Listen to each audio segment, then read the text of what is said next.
Okay, awesome. So, let's start with the warm-up. The way the yoga karate class is broken up into 6 5-minute components. We're going to go over all 6 components. This is totally optional, up to you, how fully you participate. My question to you is, how do you participate in your life? And is that going to be demonstrated on how you participate here?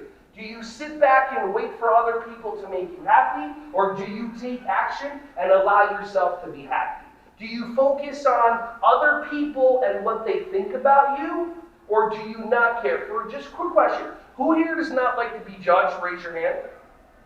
All right, the people that really don't like to be judged are the ones that actually didn't raise their hand because they don't want to be judged. I'm not being judged, and that's why they don't judge themselves. I'm being judged, and that's totally fine. Here's the crazy part. We judge each other all the time, every second of every day, every single person.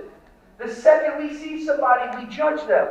So if you're living in a world where you're afraid of being judged, but you're being judged by anybody, you're just restricting your own happiness. Do you think that I care in this costume about being judged? I absolutely don't, and that's why I get to be happy.